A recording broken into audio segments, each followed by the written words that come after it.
Chapitre 312. Jésus annonce à Jean d'Andorre qu'il l'envoie à Antioche. Fin de la 2e année de la vie publique de Jésus.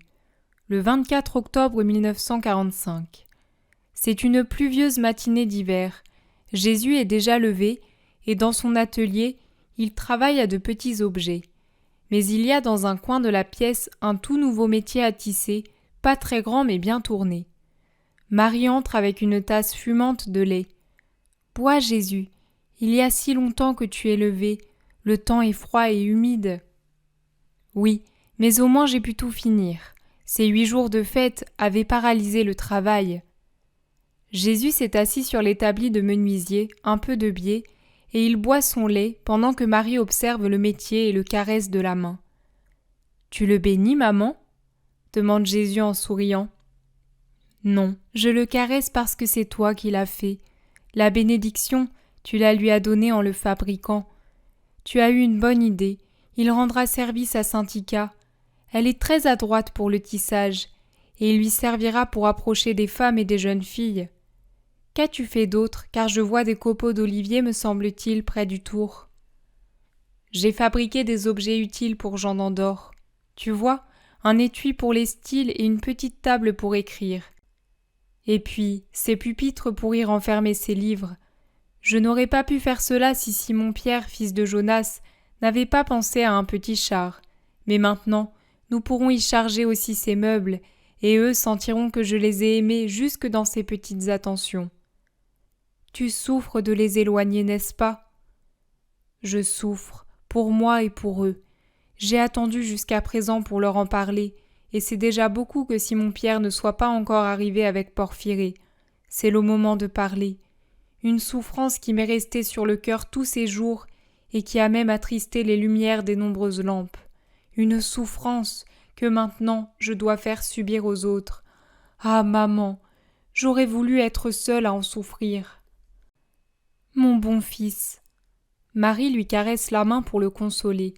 Un silence, puis Jésus reprend la parole. Jean d'Andorre est-il levé ? Oui, je l'ai entendu tousser. Peut-être est-il à la cuisine pour boire du lait. Pauvre Jean. Une larme coule sur les joues de Marie. Jésus se lève. J'y vais. Je dois aller le lui dire. Avec Saint-Ica ce sera plus facile, mais pour lui. Maman, va trouver Marziam, réveille-le et priez pendant que je parle à cet homme. C'est comme si je devais fouiller dans ses entrailles. Je pourrais le tuer ou le paralyser spirituellement. Quelle peine, mon père! J'y vais. Et il sort réellement accablé. Il fait les quelques pas qui mènent de l'atelier à la chambre de Jean, qui est la même où est mort Jonas, c'est-à-dire celle de Joseph. Il rencontre Saint-Ica qui rentre avec un fagot qu'elle a pris dans le four et qui le salue sans rien savoir. Il répond, absorbé, au salut de la grecque, puis reste immobile à regarder un parterre de lys qui entr'ouvrent à peine leurs boutons. Mais il n'est pas sûr qu'il les voie. Enfin, il se décide. Il se retourne et frappe à la porte de Jean qui se présente et dont tout le visage s'éclaire en voyant que Jésus vient le trouver. « Puis-je entrer un peu chez toi ?» lui demande Jésus. « Oh, maître, mais toujours ! J'étais en train d'écrire ce que tu disais hier soir sur la prudence et l'obéissance. D'ailleurs, il vaudrait mieux que tu le regardes, car il me semble n'avoir pas tout retenu de ce que tu as dit sur la prudence. » Jésus est entré dans la petite pièce, déjà bien rangée, dans laquelle on a ajouté une petite table pour la commodité du vieux maître. Il se penche sur le parchemin et lit. « C'est parfait, tu as bien retranscrit. » Voilà, tu vois, il me semblait m'être mal expliqué dans cette phrase. Tu dis toujours qu'il ne faut pas se faire de soucis pour le lendemain et pour son corps. Maintenant, dire que la prudence, même pour ce qui se rapporte au lendemain, est une vertu, cela me paraissait une erreur qui venait de moi naturellement. Non, tu ne t'es pas trompé, c'est bien ce que j'ai dit. Le souci exagéré et apeuré de l'égoïste est différent du soin prudent du juste. C'est un péché que l'avarice pour le lendemain, dont peut-être nous ne jouirons jamais, mais ce n'est pas un péché que l'économie pour se garantir le pain à soi et à sa famille en période de disette. C'est un péché que le soin égoïste de son propre corps, en exigeant que ceux qui sont autour de nous s'en préoccupent, en s'épargnant tout travail et tout sacrifice de peur que la chair n'en souffre. Mais ce n'est pas un péché de le préserver de maladies inutiles qu'on attrape par imprudence et qui sont une charge pour la famille et une perte de travail fructueux pour nous. Dieu a donné la vie, c'est un don qui vient de lui. Nous devons en user saintement avec prévoyance et sans égoïsme. Tu vois, parfois la prudence conseille des actions qui, pour des sots, peuvent paraître lâcheté ou inconstance, alors qu'elles ne sont que simples précautions, conséquences de faits nouveaux qui se sont présentés. Par exemple, si je t'envoyais maintenant justement au milieu de gens qui pourraient te nuire, les parents de ta femme par exemple, ou les gardiens des mines où tu as travaillé, ferais-je bien ou mal ? Moi, je ne voudrais pas te juger, mais je dirais qu'il vaudrait mieux m'envoyer ailleurs, là où il n'y a pas à craindre que mon peu de vertu soit mis à trop dure épreuve. Exactement, tu jugerais avec sagesse et prudence. C'est pour cela que je ne t'enverrai jamais en Bithynie ou en Mysie où tu es déjà allé, et pas non plus à Saint-Iome, bien que toi, spirituellement, aies désiré y retourner. Ton âme pourrait s'y trouver accablée par de nombreuses duretés humaines et pourrait revenir en arrière. La prudence, donc, enseigne à ne pas t'envoyer là où tu serais inutile, alors que je pourrais t'envoyer ailleurs, là où ce serait profitable pour moi, pour les âmes du prochain et la tienne, n'est-ce pas ? Ignorant ce que le destin lui réserve, Jean ne saisit pas les allusions de Jésus à une possible mission hors de Palestine. Jésus étudie son visage et le voit calme, heureux de l'écouter et de répondre « Sûrement, maître, je serai plus utile ailleurs. Moi-même, quand il y a quelques jours j'ai dit « Je voudrais aller chez les païens donner le bon exemple là où j'ai donné le mauvais exemple », je me le suis reproché en me disant « Chez les païens, oui, parce que tu n'as pas les préventions des autres Israélites, mais pas à Saint-Iome, non, ni sur les monts désolés où tu as vécu comme un galérien et un loup, aux mines de plomb et aux carrières de marbre précieux. Tu ne pourrais pas y revenir, même par soif de sacrifice absolu.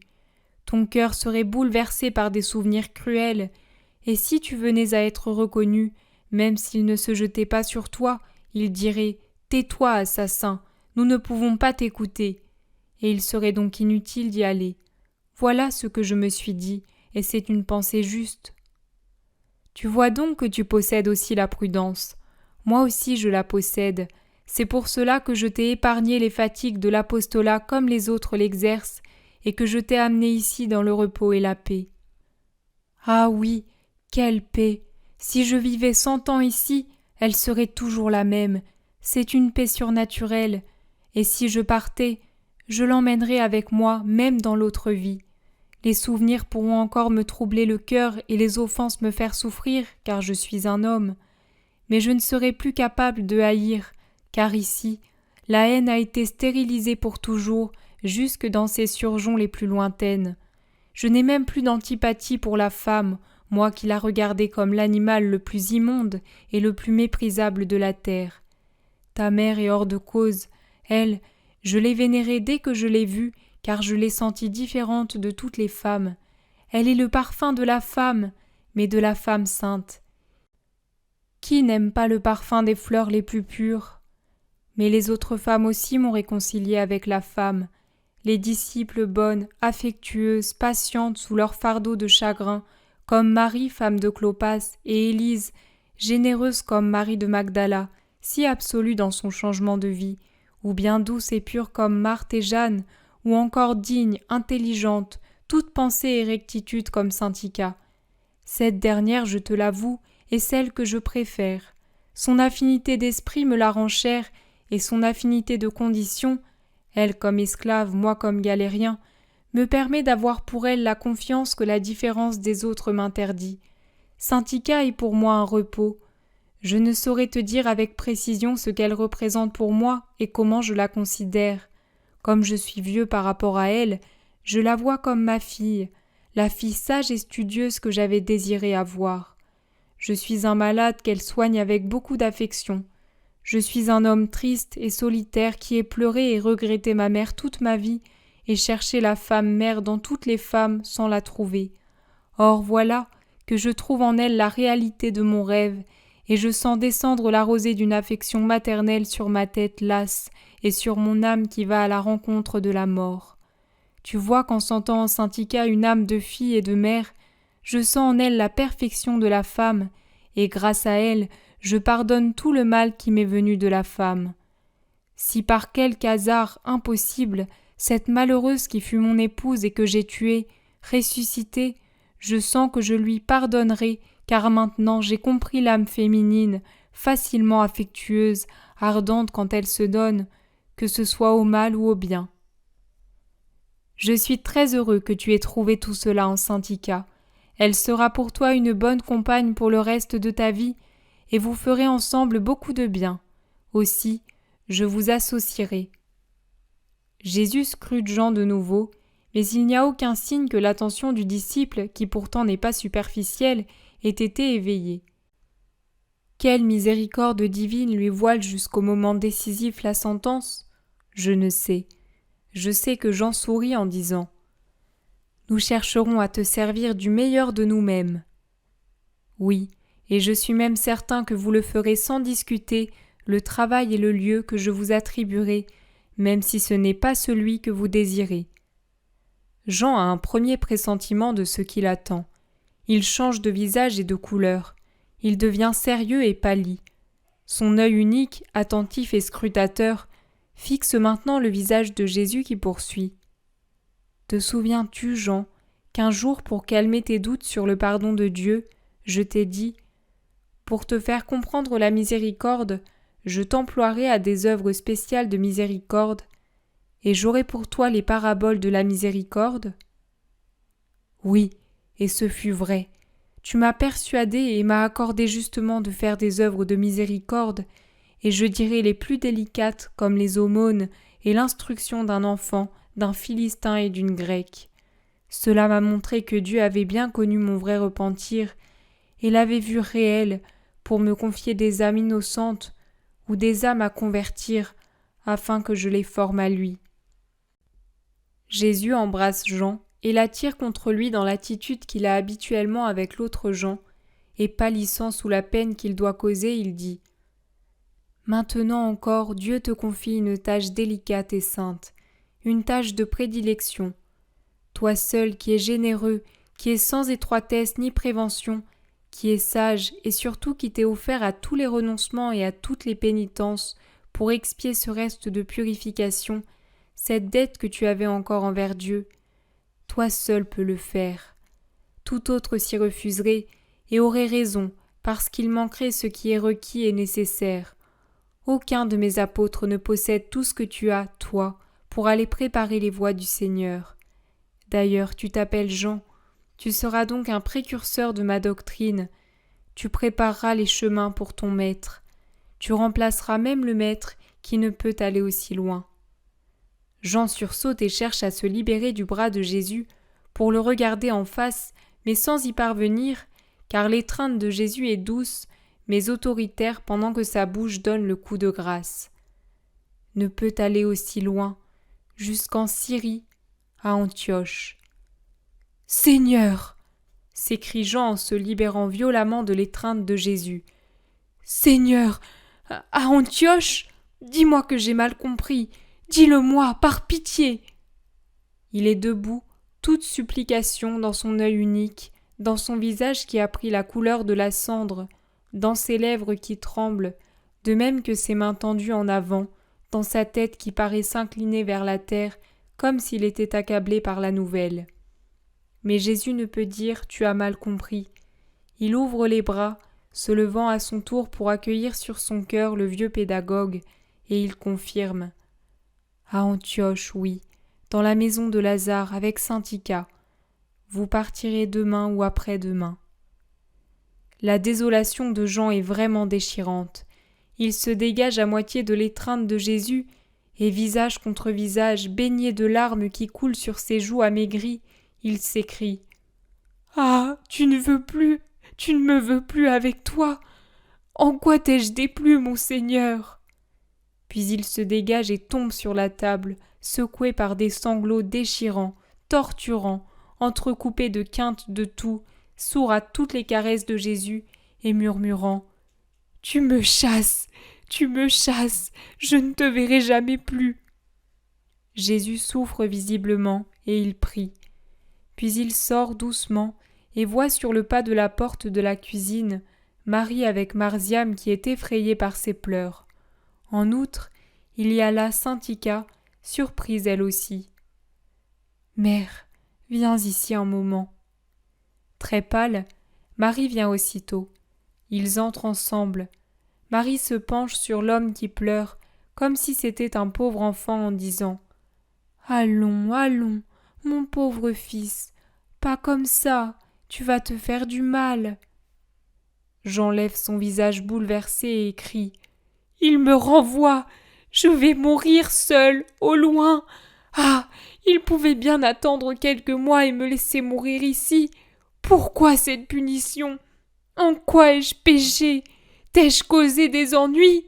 Pourquoi m'avoir donné cette paix pour ensuite? Il retombe sur la table pleurant plus fort, haletant.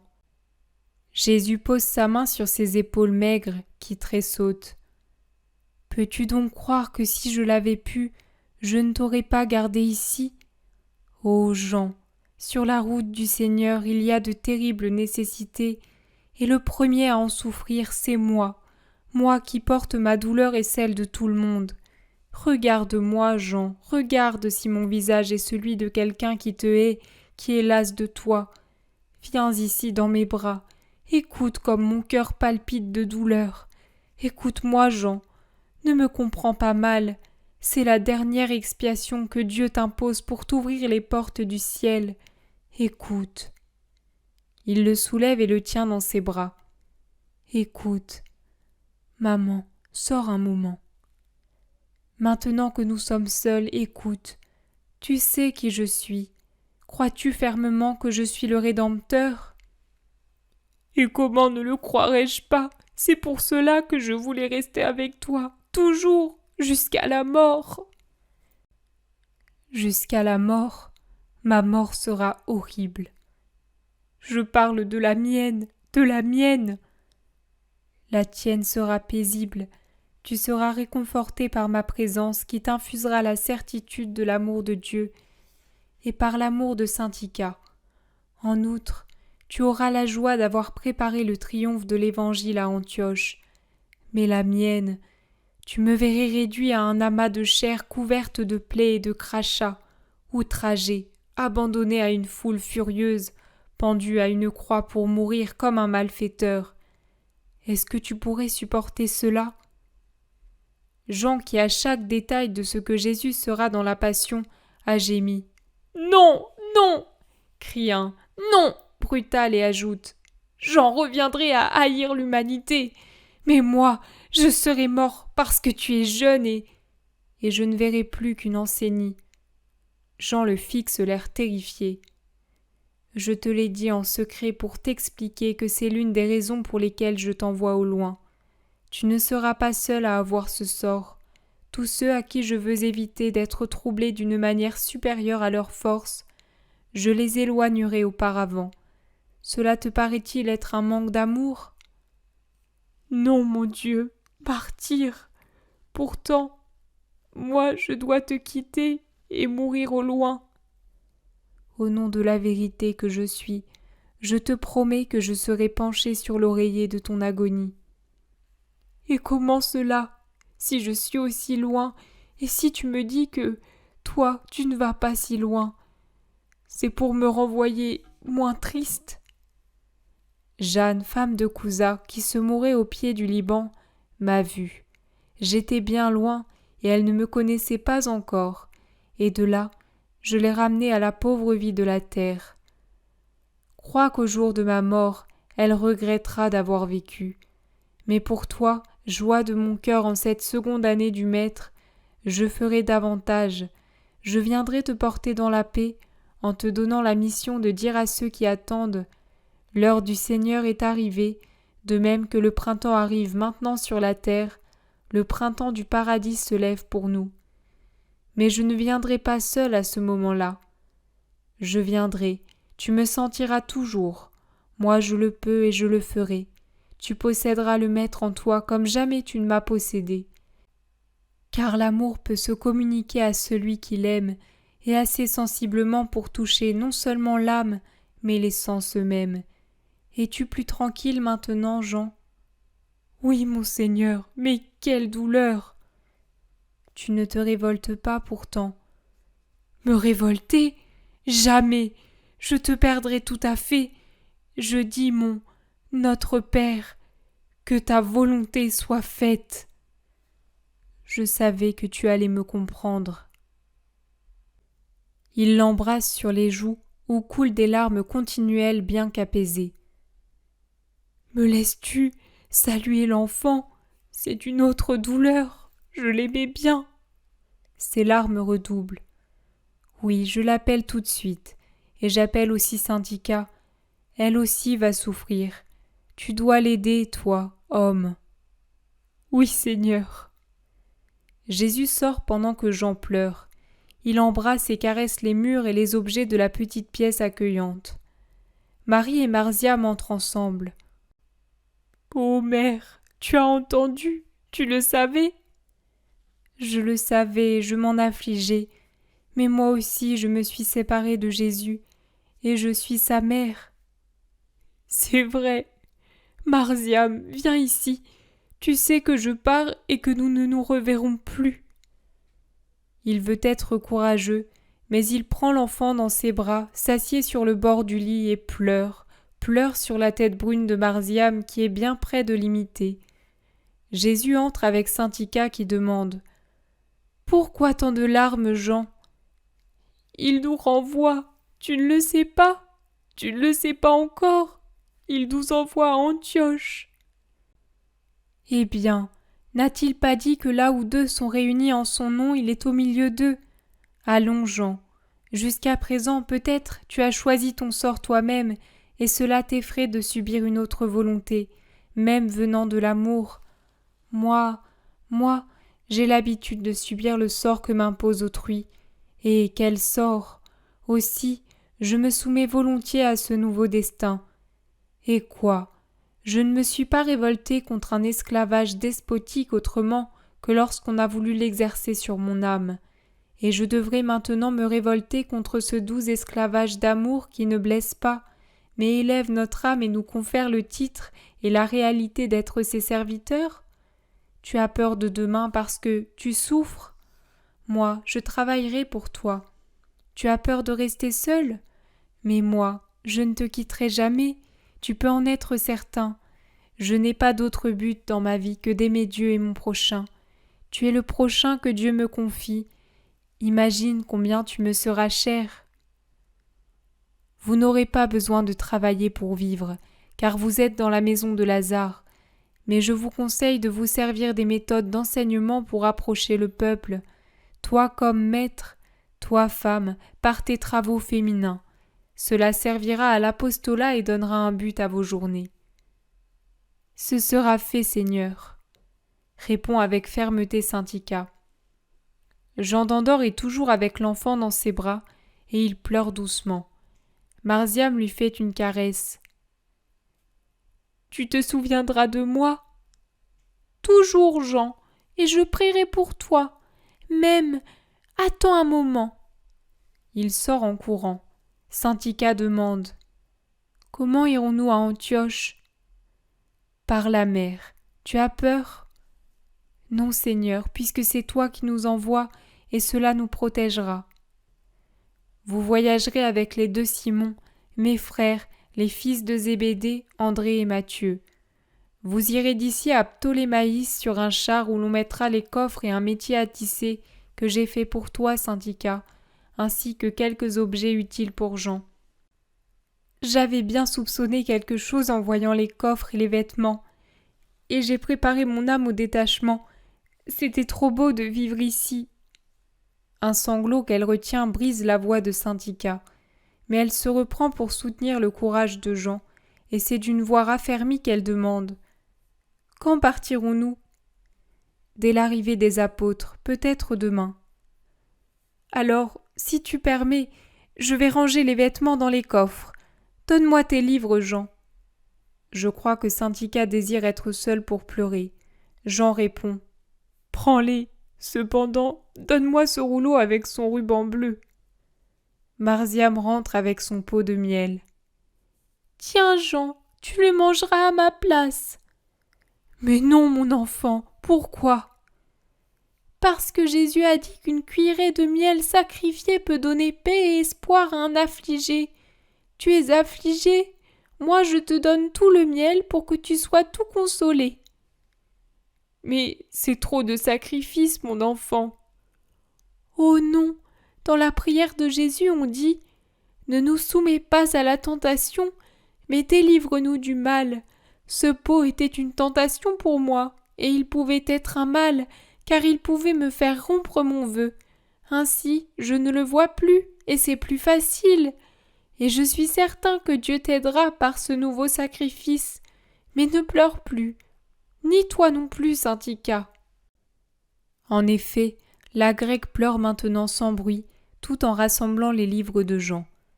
Et Marziam les caresse à tour de rôle, avec une grande envie de pleurer lui aussi. Mais Saint-Ika sort chargé de rouleaux, et Marie la suit avec le pot de miel.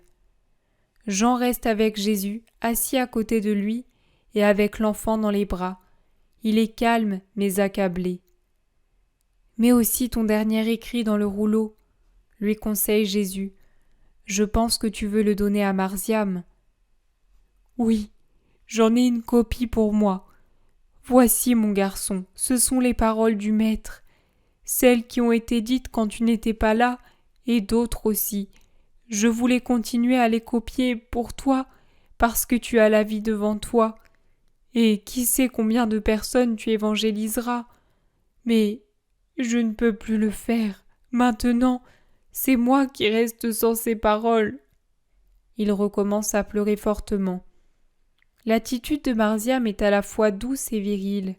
Il s'attache au cou de Jean et dit « Désormais, c'est moi qui les écrirai pour toi, et je te les enverrai. N'est-ce pas, maître? C'est possible, hein ?» Bien sûr, c'est possible, et ce sera une grande charité de le faire. « Je le ferai, et quand je serai absent, j'en chargerai Simon le Zélote. Il m'aime bien et t'aime bien, et il le fera pour être charitable envers nous. Ne pleure donc plus. Puis je viendrai te voir, moi. Tu n'iras certainement pas si loin. »« Oh, si, bien loin, à des centaines de milles, et bientôt, je mourrai. » L'enfant est déçu et découragé, mais il se ressaisit avec la belle sérénité de l'enfant à qui tout semble facile. « Puisque toi tu y vas, je pourrai y aller avec mon père, et puis nous nous écrirons. Quand on lit les pages sacrées, c'est comme si on était avec Dieu, n'est-ce pas? Donc, quand on lit une lettre, c'est comme si on était avec celui qu'on aime et qui nous l'a écrite. Allons, viens à côté avec moi. » Oui, allons-y, Jean. Mes frères vont bientôt arriver avec Simon le Zélote. Je les ai fait appeler. Ils le savent? Pas encore. J'attends pour le dire que tous soient présents. C'est bien, Seigneur. Allons-y. C'est un vieillard bien courbé qui sort de la chambre de Joseph, un vieillard qui semble saluer chaque plante, chaque tronc, et le bassin et la grotte, pendant qu'il se dirige vers l'atelier où Marie et Saint-Ika rangent en silence les objets et les vêtements dans le fond des coffres. Et c'est ainsi, silencieux et éplorés, que les trouvent Simon, Jude et Jacques. Ils observent, mais ne posent pas de questions, et je n'arrive pas à comprendre s'ils se rendent compte de la vérité. Jésus dit : J'avais pour donner une indication au lecteur, indiquer le lieu de l'emprisonnement de Jean par les noms maintenant en usage. On a fait des objections. Je précise donc maintenant Bithynie et Mysie, pour ceux qui veulent les noms de l'Antiquité. Mais cet évangile est pour les simples et les petits, pas pour les docteurs pour lesquels, en majorité, il est inacceptable et inutile. Les simples et les petits comprendront mieux Anatolie que Bithynie ou Mysie. N'est-ce pas, petit Jean, qui pleure pour la douleur de Jean d'Andorre ? Mais il y a tant de gens d'Andorre dans le monde. Ce sont les frères affligés pour lesquels je t'ai fait souffrir l'an dernier. Maintenant, prends du repos, petit Jean, qui ne sera jamais envoyé loin du Maître, mais en sera toujours plus proche. Ainsi se termine la seconde année de prédication et de vie publique, l'année de la miséricorde, et je ne puis que répéter la plainte qui terminait la première année. Mais elle ne concerne pas mon porte-parole, qui, contre les obstacles de tout genre, continue son travail. Vraiment, ce ne seront pas les grands mais les petits qui parcourront les chemins héroïques en les aplanissant par leurs sacrifices, même pour ceux qui sont appesantis par trop de fardeaux. Les petits, c'est-à-dire les simples, les doux, ceux qui ont le cœur et l'intelligence pure, les tout petits. Et je vous le dis, mes petits, je vous le dis, Romualdo et Maria, et avec vous à tous ceux qui vous ressemblent, venez à moi pour entendre encore et toujours le Verbe qui vous parle, parce qu'il vous aime, qui vous parle pour vous bénir. Que ma paix soit avec vous.